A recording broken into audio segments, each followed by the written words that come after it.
he's going to compliment you the entire time. He might be a little fresh. The keystone in the arch of Star Wars. But, you know, I'm not going to say no to George Lucas. Right. Sorry, I'm getting like emotional. And you got this hulking, scary dude with the big nose and the perfect hair. I understand. This is a safe space. This is a safe space between you and I and all of your viewers. Cassie and Jim on the beach, and people are like, no. I can literally hear people out there, no. Rogue One was awesome. I love the Han Solo movie, and then, of course, I love The Mandalorian. And like getting to talk to fans face to face and learn their names and just, you know, get to hear their stories. And in the world of Star Wars, there's a bunch of people who look different and are different species. There's lizard men. There's psychic baby swamp monsters. I joke that the best thing about writing Princess Leia is everybody knows who she is, and the worst thing about writing Princess Leia is everyone knows who she is. And also you get Ewoks, and I am definitely a lover of Ewoks. You're listening to Around the Galaxy. Yes, it's a good thing. It's a great thing.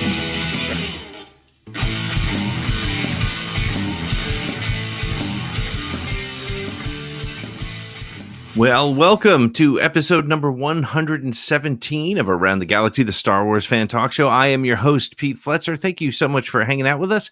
If this is your first visit with Around the Galaxy, well, you know, I want to just say thank you so much for hanging out with us and checking out the show. And if you're a return visitor, if you're one of our patrons who are watching us right now in the live chat, thank you so much to all of you for joining us. Make sure to line up your questions and comments. We may be able to get to them sometime during the show. My guest this evening is a entertainment reporter who's been doing this for probably around a decade. If you've read anything that has to do with any of our nerdy genres, whether it's Star Wars or video games or DC, Marvel, any of the major universes and more, you've probably read this gentleman on IO9 and Gizmodo. And I am excited to welcome to the show this evening, Mr. Germain Lussier. Germain, how are you? I'm great. Thanks for having me on, Pete. I really appreciate it. Oh no, I appreciate you joining us. How's life today? Treating you all right? Good. You know, just trying to recover after a long weekend, but it's always nice to be able to sit down after a day and talk about Star Wars. So I'm really excited to be here.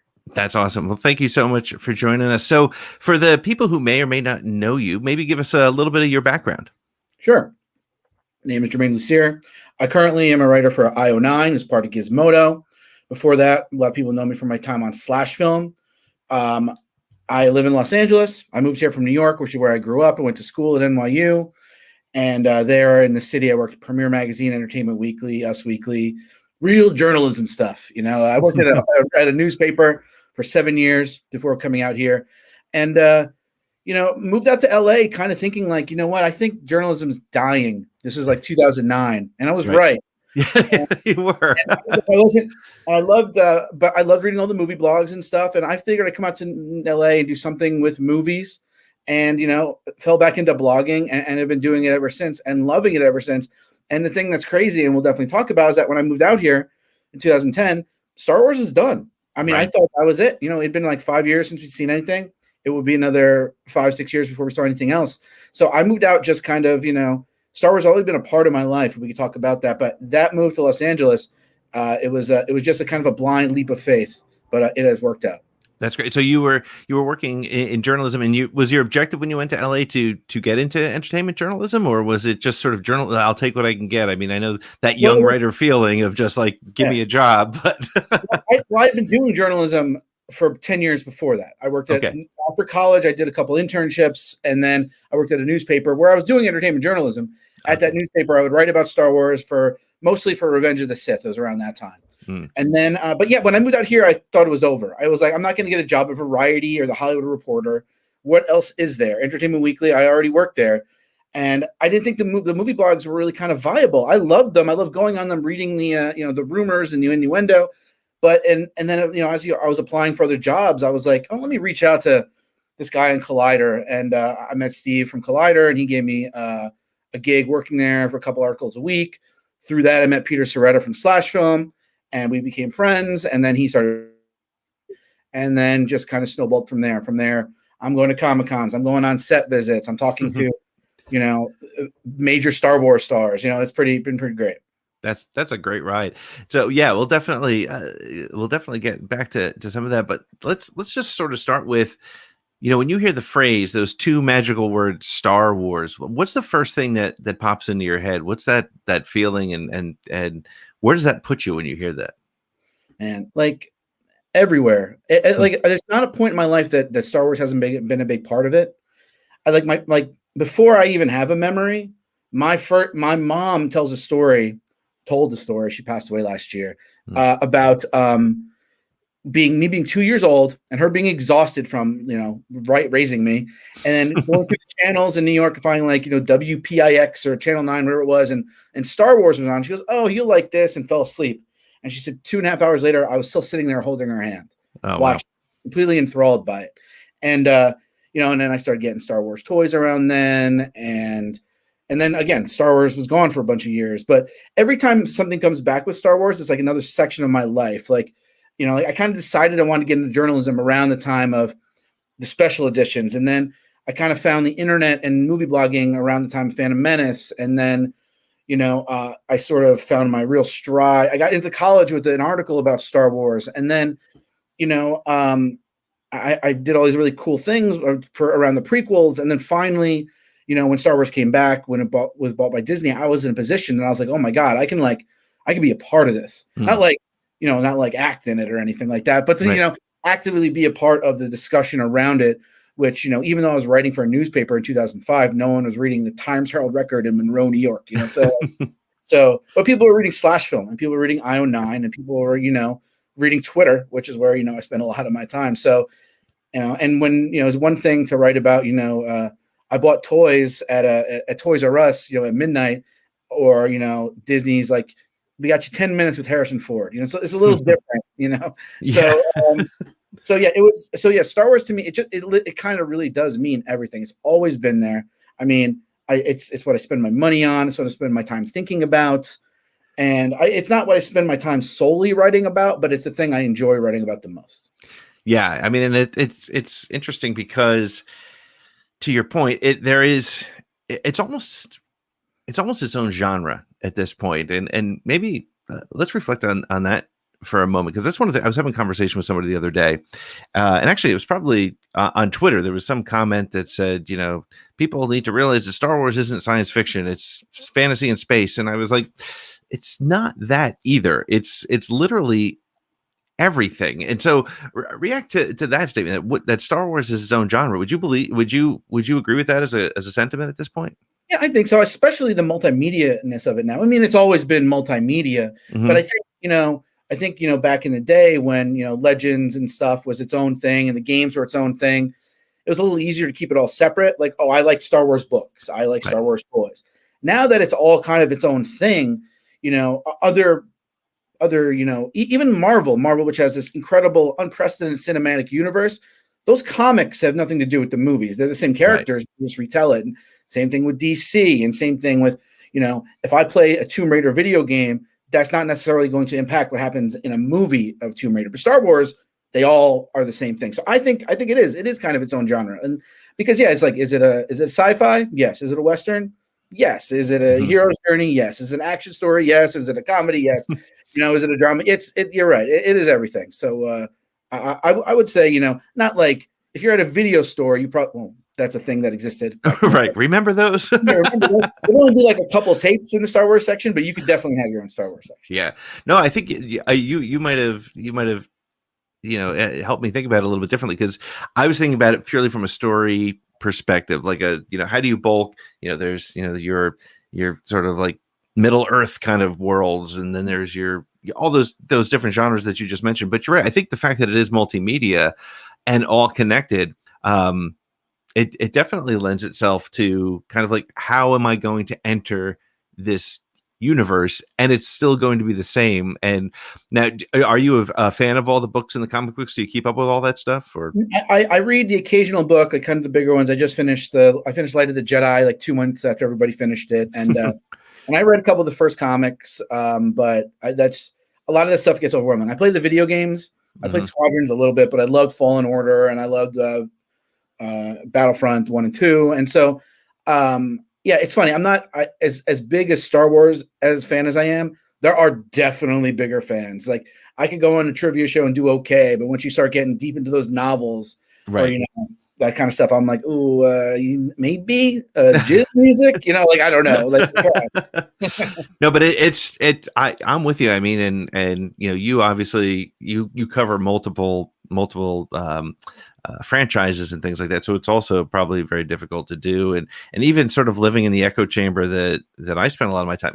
I find it impossible to keep up with all the books and the comic books and those sort of things. You kind of have, but I think what's really interesting, and you referenced sort of Marvel and DC, right, where you have the comic books, and there's an acceptance, I think, when you go into a Marvel movie, and I think we just recently saw it with the Bad Batch conversation, where if you walk out of a Batman film and they change the story a little bit, or they change someone's name, or there's a slightly different setting, people accept that as a way to tell that story. Yeah. But I think that's a trap, perhaps, or a bit of a challenge for the Star Wars universe. Is, people talking about the Rancor on the animated series, his name isn't the same name, so it couldn't possibly be. But I mean, or something as simple as the lightsaber color of the Jedi in the first Bad Batch episode. People, that lit Twitter on fire, and I think that's one of the challenges. Whereas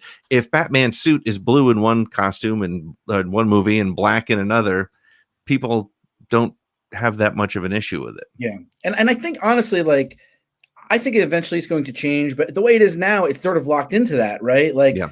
And I do love it. I love that I can be reading Light of the Jedi and they can mention something. They'll be like, oh, that's interesting. Or, or read a novelization, though the novelizations are a whole different thing where that doesn't all count, but, right. Or like the deleted scenes. But I love that stuff. But I feel it also is a double-edged sword where they're all, now everything is locked into this time frame. Yeah, okay, they're trying the High Republic before, you know, but we only got a little bit after with the three most recent movies. And it's like, no, let's keep going. Come on, I want to get more. Let's keep going. Yeah. And I think they're really scared of that wide open space, like it's like, it's much easier to set the Mandalorian between Jedi and Force Awakens because we know where it's going to be. We get the goalposts, or the Bad Batch between these two movies and Solo between these two movies. And it's like, I walked out of Rise of Skywalker and I'm like, okay, that's exactly where we were, 25 years ago. It's like, we got one Jedi and she needs to train the universe or whatever. It's like, she needed the Emperor Palpatine. It's the exact same ending as Return of the Jedi. I was like, what happened? Like, where's the growth here? We just introduced a new person that now is going to go away.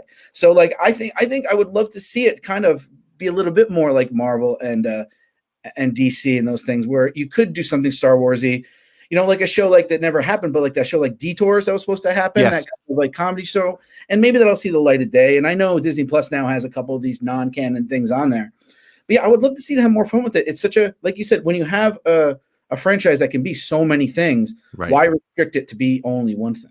Yeah, and I think that's again back to that concept of it being its own genre. You can create comedy in Star Wars. You can create pure romance in Star Wars, or purely magical kind of story. You can do that in that universe, and it feels comfortable. And this is a weird way to put it, but I think Lego has done a nice job of playing in that universe and kind of doing its own thing and having fun with it. And you can sit and watch it, and because the world, right, it almost feels like a real world that they're having fun with. It's kind of an interesting opportunity. So as somebody who's an entertainment reporter who covers all the different nerdy genres, do you find that covering Star Wars is different than covering some of the other franchises or some of the other bigger tentpole kind of movies?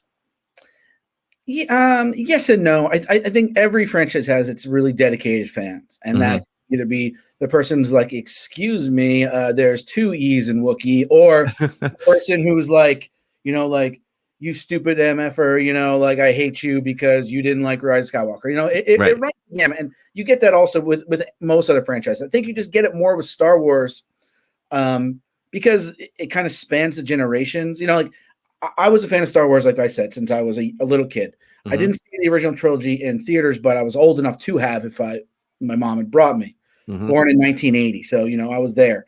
But and then I have friends who didn't really even get into it till 97, till 99, And like I feel like there's a generational gap in Star Wars fans where a lot of people be like, no, but you're not a real fan. Then I was there, right? And it's like you don't really get that too much in the other thing because Marvel and DC have been around forever, and so like no one was around when Marvel started. You can't be like I was there. I have Amazing Fantasy 15. Like that guy died. His name is Stan Lee, and he's gone now. Right. Right. But so I think Star Wars is unique in that way. I'm talking my way into an answer here.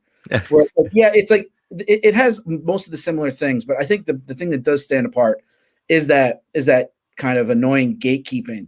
Yeah. But that also derives from a place of like a personal, investment where like, man, it was mine for so long and I can let you in, but I really like, oh man, it's mine. But it's not anymore. It's not the nerdy thing that it was in 1977 and maybe in like the mid 80s or the late 80s when it wasn't really around anymore. That's when being a Star Wars fan was a nerd.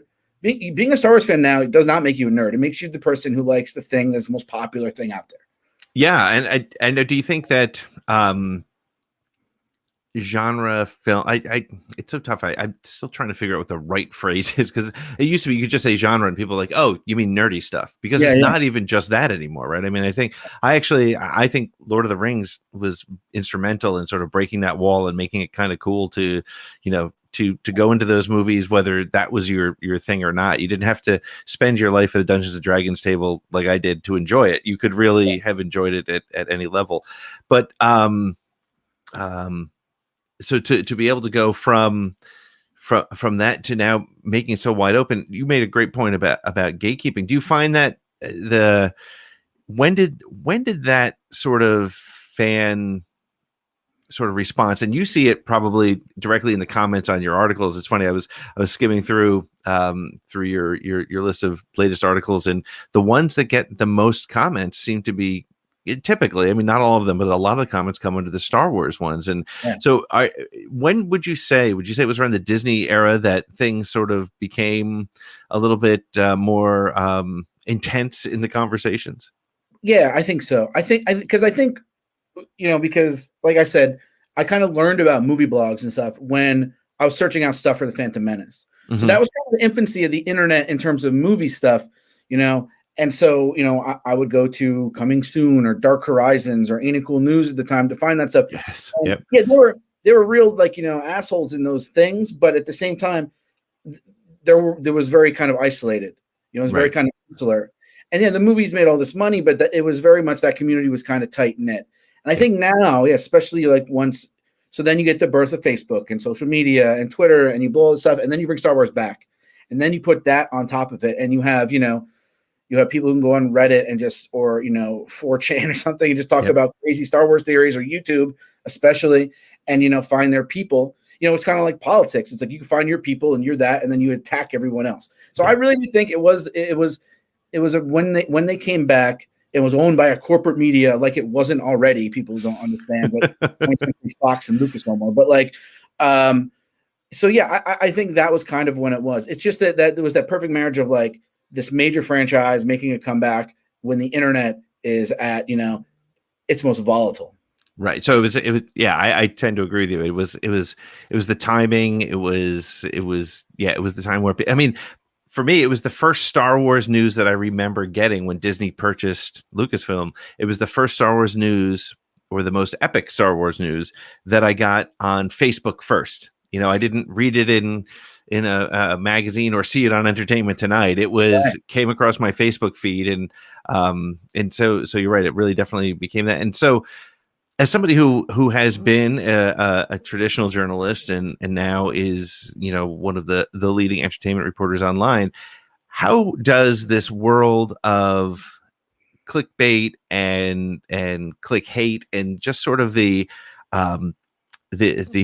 clearly inflammatory headlines to get clicks, how does that affect you? I mean, you have the history and the skill set to be able to ignore it, but when you see that, how does it how does it make you feel? How do you approach that, and where does it put your head at?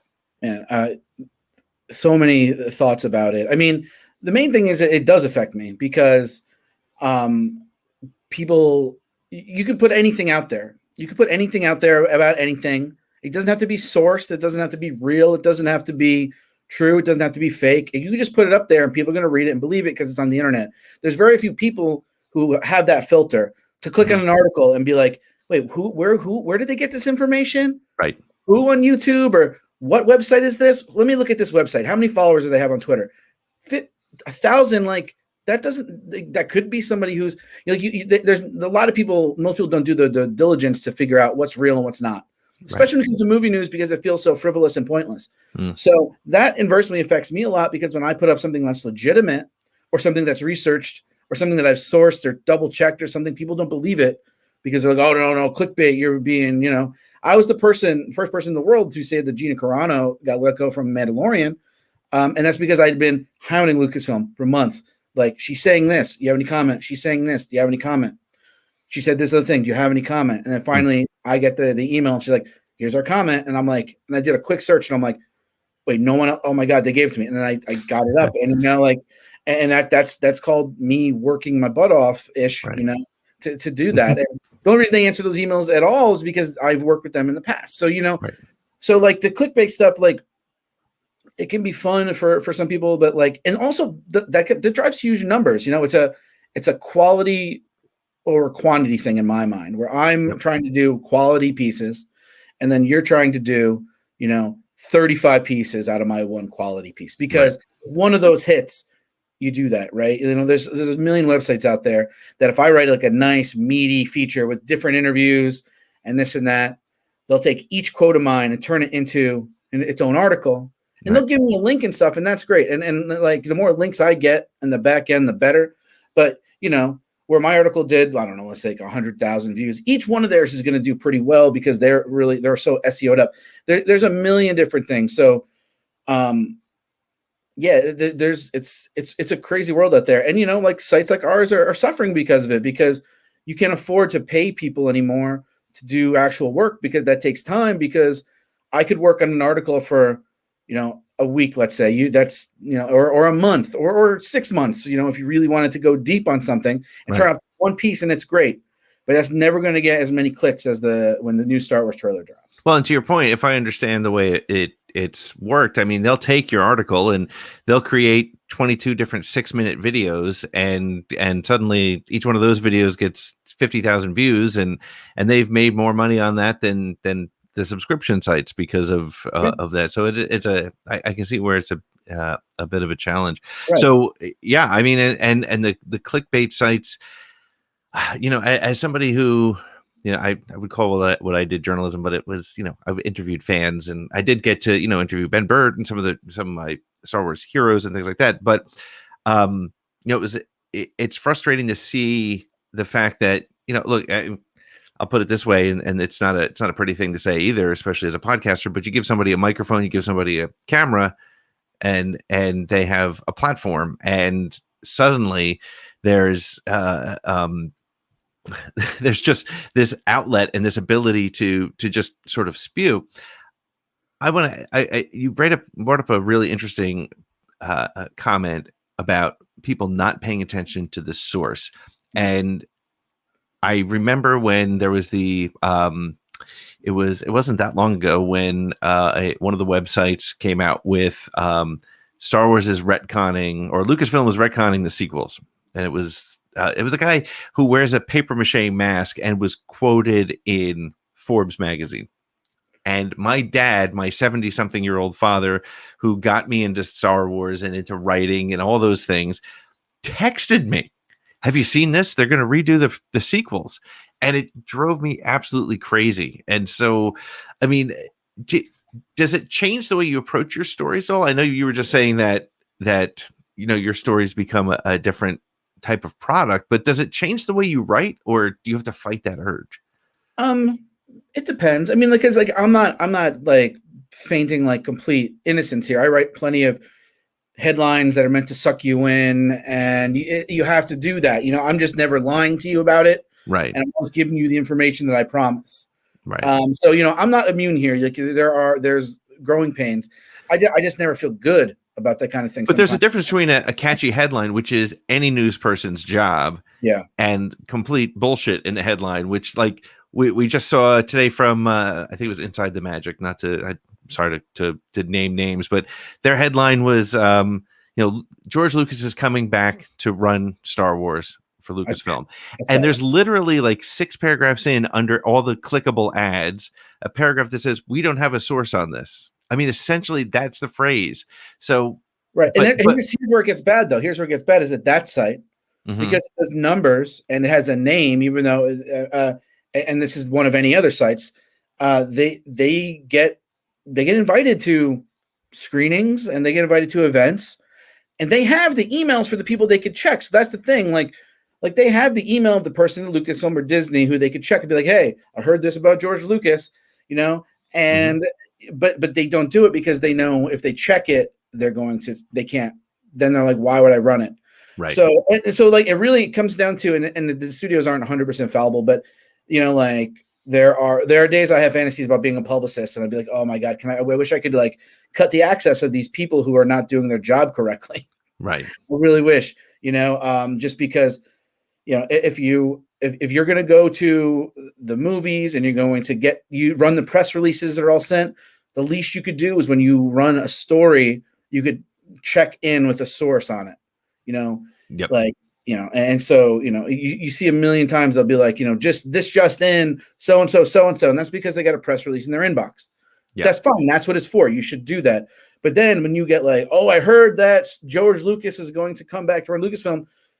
If you have an email of someone at Disney or Lucasfilm, before you run that story, you email them or you call them and you say, hey, so-and-so from xyz.com, is this true or not? Do I get a comment? And now, honestly, Lucasfilm is tough. Disney and Lucasfilm and Marvel, all of them are very tough. They do not comment on rumors. Even if it's like that George Lucas one, if I had emailed them and be like, so I heard George Lucas is coming back, they probably wouldn't even get back to me. Right. Because like the second they acknowledge it, then that becomes a story. Like Lucasfilm denies that. It's like, well, it was never a story, but now it is. So like that's why like when I heard back about Gina Carano, that it's legit because it's like, wow, they're actually commenting on this. So and so that becomes a problem too. So like, I'm putting a little bit of blame on them. I'm putting a little bit of blame on us. Everybody's to blame for this whole messy system. Yeah. No, and it's interesting. I think the Gina Carano situation is a prime example of where studios are trapped, right? I mean, to that point, yes, Lucasfilm certainly took a long time to comment and to engage, but engaging too soon puts them in a situation where there is a connected comment, and they had to make sure that comment that they sent you was something that they were comfortable with and we're going to be happy to let be the comment that gets out there connected directly to Star Wars or Lucasfilm or Disney, because it's not and then of course, but then if I'm a clickbait site, if I'm a YouTuber, I can do in that month leading up to that comment, Lucasfilm still hasn't commented, they still haven't commented, right. So there's always ways around it and the ways you can game it. And, people make a lot of money doing that. And, if they go to sleep at night knowing that they're, slinging crap to the world about something they pretend like they love, that's fine. I can't. I just can't. I can't go to bed with it. I feel bad if I get something wrong. If I write an article and I say something wrong about it. Like a lot of times, especially with the Star Wars stuff, I'm writing really fast. Like, oh my God, like they cast, so-and-so as Boba Fett. So blah, blah, blah. Yeah. And then I'll just like say like, I forget, I don't know, something. I'll just slip up of something. And I know Star Wars pretty well. And I can do most of it off the top of my head. One or two things, a lot of things you got to check. And if I get an email from someone and be like, really? You thought Boba Fett in the what pit? I'll be like, oh, it's Sarlacc. I should have known that. I'm like, why did I get that wrong? I feel terrible. It'll ruin my night. But other people will be like, they just make something up. George Lucas is, returning to Lucasfilm to redo whatever. Yeah. Yeah. But to your point, which I think is a really good one, and it's probably a piece of it, is you do have to move extremely fast now because of the internet. If you want to have a story that if you get that information, you have to move quicker than ever, which lends itself to not being, to spelling Wookiee wrong with only one E and not meaning to do it, right? Especially the copy editors, we're not paying any big. Some sites, if you're lucky, I'm lucky that I have editors who read my stuff, but A, they're human, and B, when I used to work at a newspaper, I'd file my copy to go in the newspaper maybe the next day, the day after. That would go to an editor. The editor would run it. We'd go back and forth. They give it to a copy editor. The copy editor would then go over it again, and just for like grammar and spelling. And then sometimes in magazines, then you go to a fact checker where they would go and just double check every single thing to make sure it's accurate. By the time an article made it onto a page, it had been by 10 sets of eyes with a fine-tooth comb.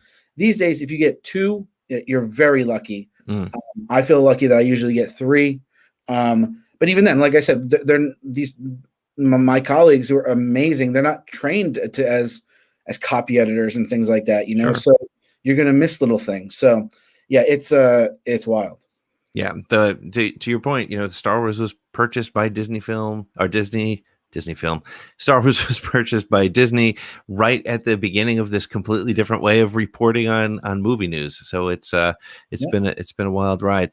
I just for my own edification, because my perspective, I am excited to talk to you because of the Gina, well, many reasons, but one of the reasons is the Gina Carano quote that came out. There's a misperception, and I'd love your perspective on it.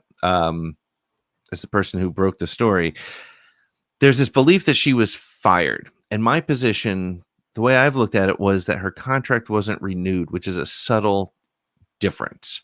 Is that the right way to read it? Or I'd have to look at the quote again. I'm going to try to bring it up, but they word those statements very carefully. Every word, like what I just said, doesn't happen in journalism.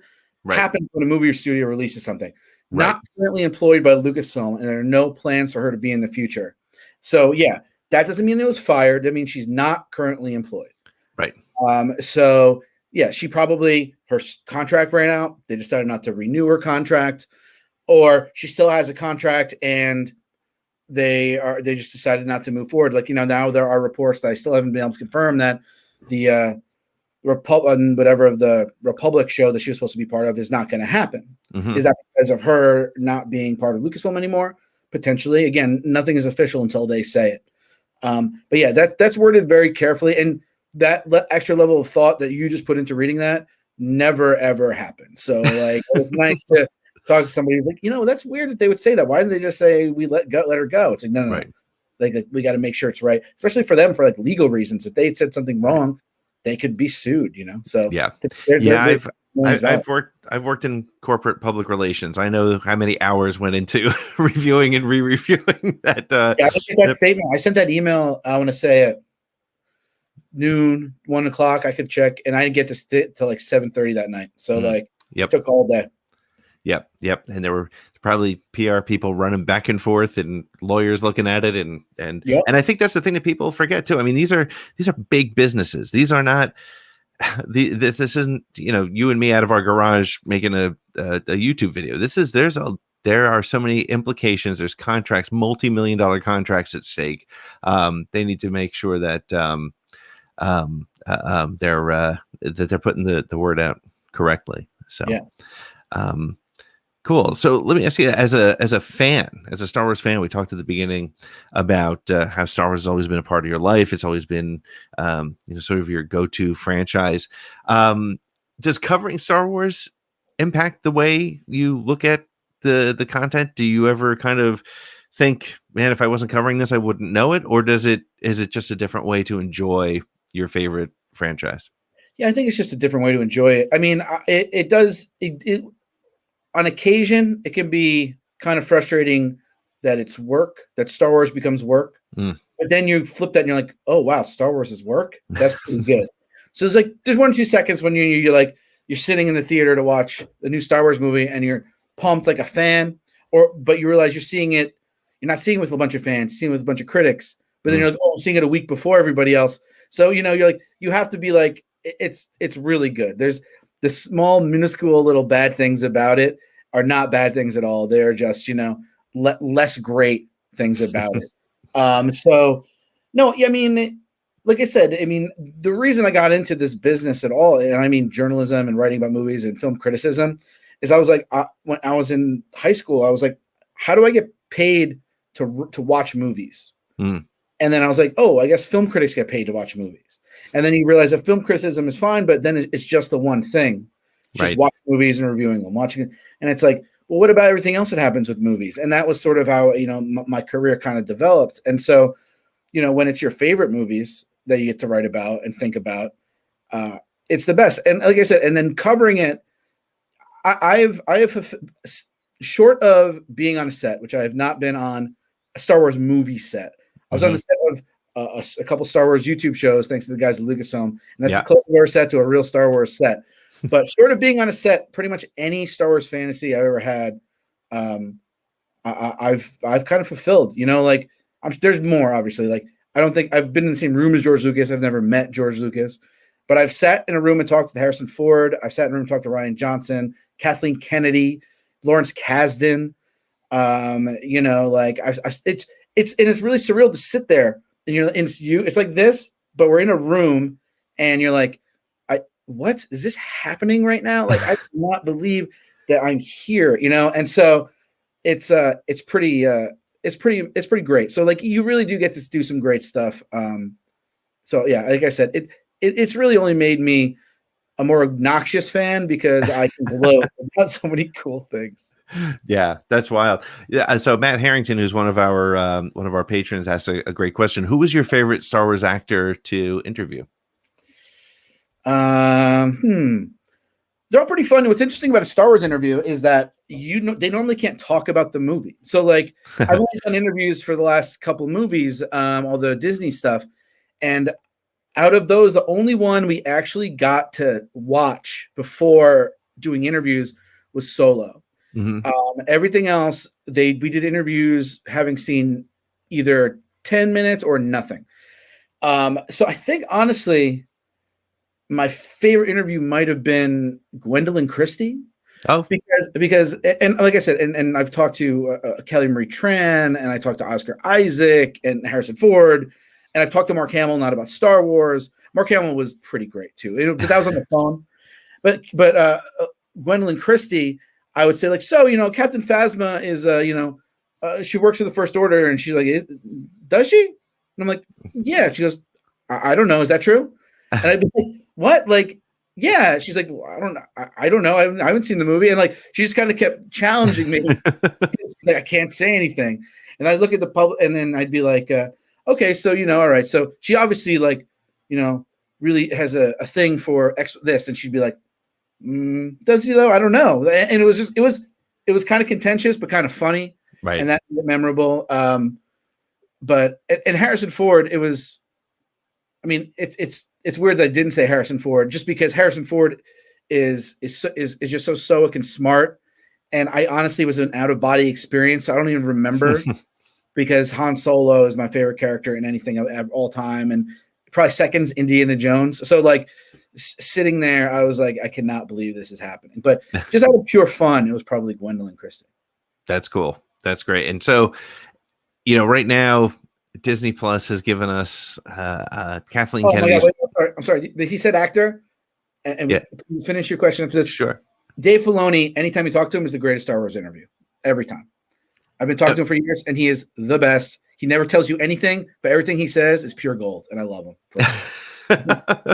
When was the last time you interviewed him? Yeah, it was for the final season of Clone Wars, like the short kind of mini season, and yep. And I forget the article somewhere. If you search my name and Dave Filoni, it came with a bunch of stuff. But I think it was my thing, and I think that was it was after the Rise of Skywalker. So I actually got to ask him about. I was like, so I guess Ahsoka's dead. And he's like, what? I was like, well, we heard her voice in the Rise of Skywalker with every other Jedi who's dead, right? He's like, oh, yeah, no, I don't think so. He's like, you don't think that? That's fine. And then he gave me a great answer about about how that came about and all these things, but didn't say anything. And then we saw later in The Mandalorian that she's alive later than we knew she was, at least. Right. So So pretty. So he's just the best. But to be fair, since he's got a little deeper into the Mandalorian, they don't let him do interviews really anymore. He's too big. He's too big now. See, now my claim to fame is that I was one of the fan questions they used on Good Morning America on May the 4th. So my question was asked of Dave, and he answered it. So I was. That's awesome. There you go. What's that? That's awesome. It was great. It was such a fun sort of thing. I had no idea they were. It was a bizarre situation. But there was a great question here from Andrew, who is one of our patrons as well, and. Kathleen Kennedy in November or December stood in front of a wall of logos of Star Wars that's on the horizon. Sure, it's one thing to cover all that stuff, but as a fan, which of those shows are you most excited to see? I think for me, show-wise, it's Obi-Wan, just because I love Ewan McGregor as Obi-Wan, and I'm very curious how any kind of story there will not just trample on everything we know about him from the other movies. Like, you're going to have him like meet up with Darth Vader, and then you're going to go into New Hope, and he goes, "We meet again, Darth, at last." It's been like 5 years, dude. Like, I trust them, everybody, and I think that's going to be great. But I think out of everything, Taika Waititi's Star Wars movie, if that happens, with that Schoolhouse Rock logo, that kind of gave the vibe of what we were talking about before, of like, maybe this is something different. Obviously, whatever it is, it'll be in canon. But like, what is it? Like, what? Like, is it humorous? I mean, obviously, we've seen the Taika Waititi movie, and it's everything kind of like Star Wars. It's got the humor, it's got the action.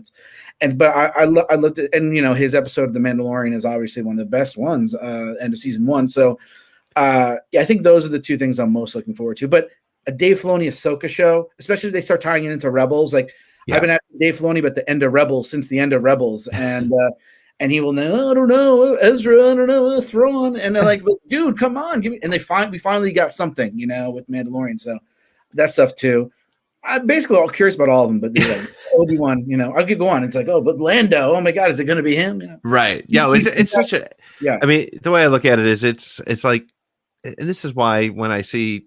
Negativity from a clickbait perspective, it's like, no, this is the best time to be a Star Wars fan, and people don't understand, right? They don't understand how good they have it, right? I mean, you and I'm 10 years older than you, so if you told 10-year-old me that you're gonna have kids who are 8 and 11 years old, and there's gonna be new Star Wars every year, and more Star Wars in comics and books and toys and video games than you can keep up with, I would have not believed it, quite honestly.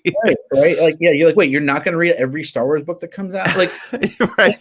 Yeah, that's the other thing. Yeah, you tell me there's going to be comic books every couple of weeks, and I'm not going to read them all. Yeah, and even like the 3 years between the like I said, I wasn't there for the anticipation between on the original trilogy, but the prequel trilogy, I was in there deep. Right. And 3 years was a long time. It was a long time, from to like, oh, here's the, you get nothing, and you get an image, then you get one poster, and then you get, when you've got that teaser trailer, it was life changing. You finally had, and like, and oh my God, I went so deep on all of those. Like I said, that was one of the most formative times of my lives. Was I learned kind of how to do reporting a lot that way, because I was going on, all these other sites looking for this and that, and meeting friends and making connections. And I mean, some of my favorite Star Wars stories are in that time, not necessarily the stuff that happened on the screen, the stuff that happened to me during that time. Yeah. It was a different, and you met, it's so funny to hear you mention things like Ain't It Cool News and those sort of thing. I would waste time on those sites all the time, just looking for any nugget, anything I could get. And exactly. It was a different time. I mean, I remember letting the Phantom Menace trailer download overnight on my so that I could watch it the next day. It was so funny. I wrote an article last year or something, or a couple of years ago, about seeing Sick Times in the theater in one night, because I bought tickets to see Meet Joe Black, and I timed it so I could jump between theaters. And it was in New York City during college, and it was pretty great. But at that time, before I left, I was letting it download on Real Player. I took like all night. Yeah, this media player. Story I tell is that I remember I left. I started downloading it overnight, and because the internet was crap back then, like it had a glitch overnight. I woke up like, all right, I'm gonna go watch it, and it failed somewhere in the download. Yeah, So, I know that pain. I know so that pain. depressing. Well, that's funny.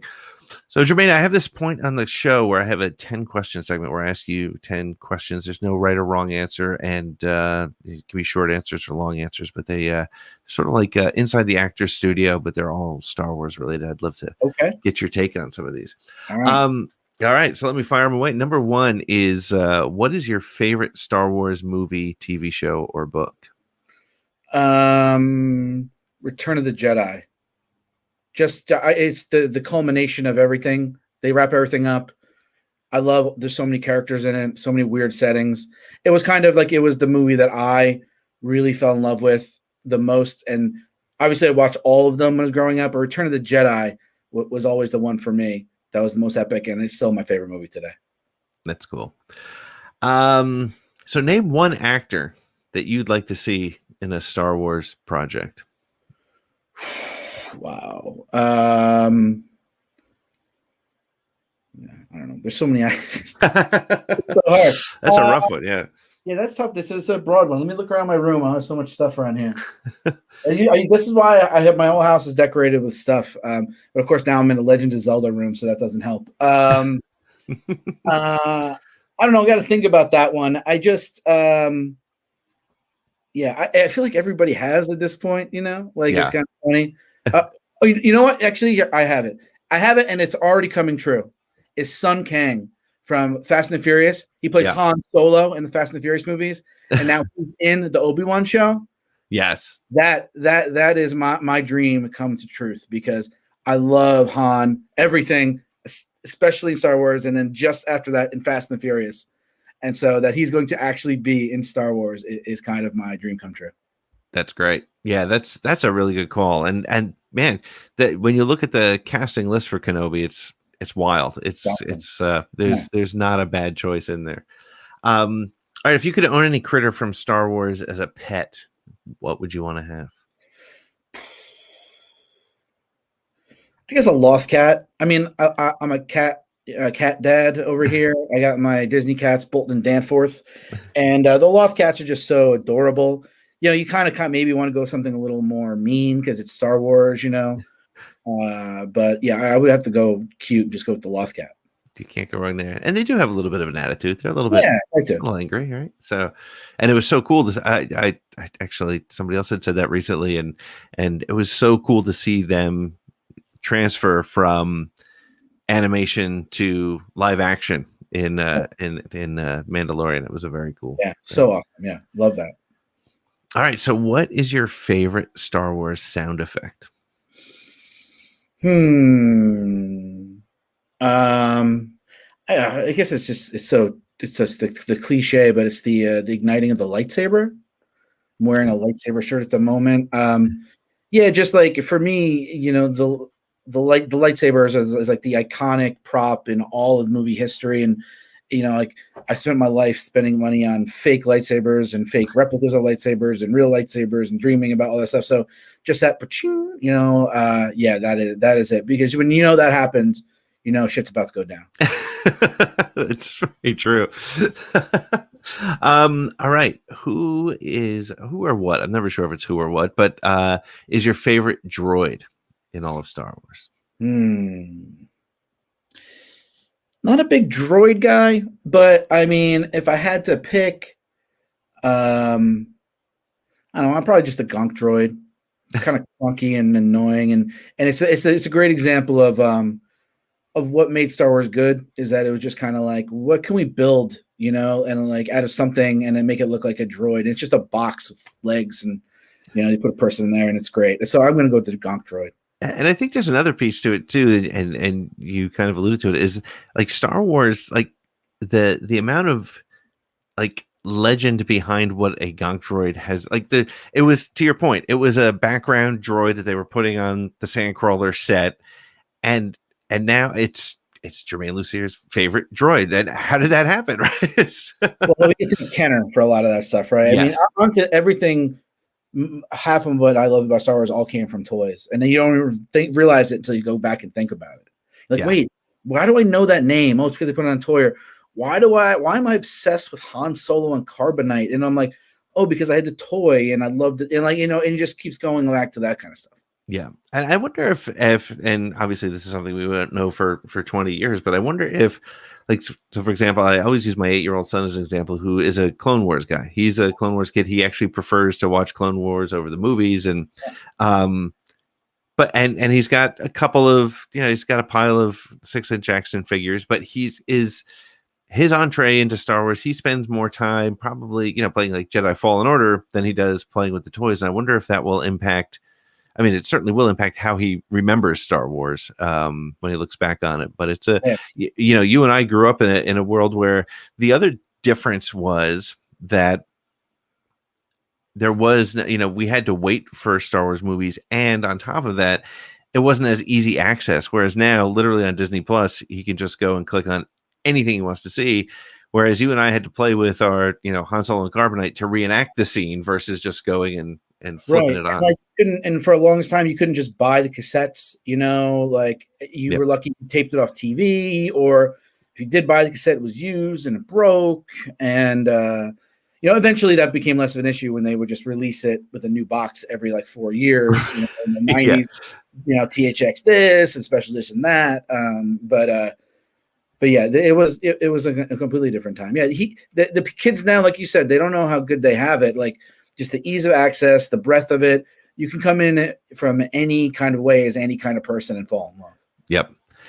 And I think that strikes a chord with what we said at the beginning. It's no longer just, it's not just for nerdy kids. I mean, it's everybody. I mean, my 11-year-old daughter, when she saw pictures of Rey before she even saw the movie, she was making her own Rey costume, and she was all in on Star Wars and wears a Star Wars shirt to school and doesn't think twice about it. I had Kelly Knox on the show a couple weeks ago, and she was talking about how, she was always a little bit, she sort of hid her Star Wars love because she grew up in a different time. And it's a great thing that Star Wars really is for everyone. And again, to your point, that brings out the gatekeepers, and that's not a fun situation. Yeah. Well, speaking of Star Wars toys, what's your favorite Star Wars collectible that you own? That I own. And it doesn't have to be something you can buy. It could be just something you have. No, I have. Oh man, I have so much. Like I said, I've done a couple tours of my house. Not recently. I'm due. So you see, I actually did a Star Wars specific one around the time of The Force Awakens, and I think my favorite one now is I have a life-size Haunted Carbonite, but it's not the one. It's not the one that's like Sideshow, where it's actually kind of like molded out like the movie. It's an art piece by a guy named Craig Drake, and so it's just like it's a piece of metal that he kind of like drew a Haunted Carbonite, and it's life size.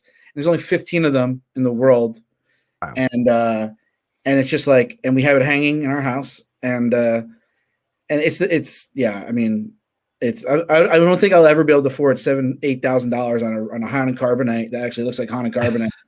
But this is significantly less than that, and is my life-size Haunted Carbonite. So I think that's probably it. That's awesome. That's a really cool collectible. What's your favorite non-Star Wars movie? Swingers is my favorite non-Star Wars movie. It's just as a kid growing up in New York, moved to LA to be in the movies. It was one of those things that and it came out in the late 90s when I was like a teenager, and it had sequences that referenced the movies that I had seen and understood. Yeah. It was like the first time I was watching it, I'm like, oh, that's Reservoir Dogs. Oh, that's Goodfellas. And it's pretentious and it's misogynist. It's very of its time, but it gave us, without Swingers, you don't have The Mandalorian, Jon Favreau. That's true. Swingers is my non-favorite Star Wars non-favorite movie. That's awesome. That's one of my favorites as well, and I think it's probably because I played so much Sega NHL that. Really another thing I was like completely related to. Yeah, I related to everything in it. Yeah. I was swing dancing. I wasn't quite there yet, but right. No, but hey, Big Bad Voodoo Daddy, great band. Great. Yeah. So,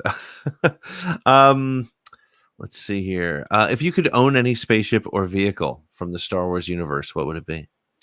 It's a Millennium Falcon. I'm obsessed with three things in Star Wars, and they're my main collects of anything, and I pretty much buy everything of them. Han Solo and Carbonite, as I mentioned, Han Solo Hoth, so just him in the Hoth outfit. Okay. And the Millennium Falcon. And so I have replica Falcons. I have the 8,000 piece Lego Falcon, which I built on video. Yes, I watched that video before.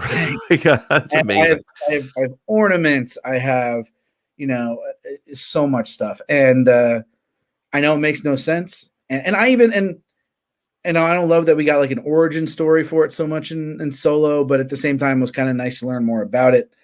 But yeah, I mean, the Millennium Falcon is one of my favorite things in the world, right up there with the lightsabers. You show me that thing, and I'm like, I'm in Star Wars. Now, which Falcon? Lando's Falcon or Han's Falcon? Oh, I mean, Han's Falcon. Come on. I don't. I don't even like. Even when Solo came out, I didn't buy anything from Solo. I actually, it's not true. I have one Christmas ornament because I buy all the Star Wars Christmas ornaments. Hallmark. So I have that there, but like, they're like, you want the new Star Wars Millennium Falcon Lego? I'm like, no.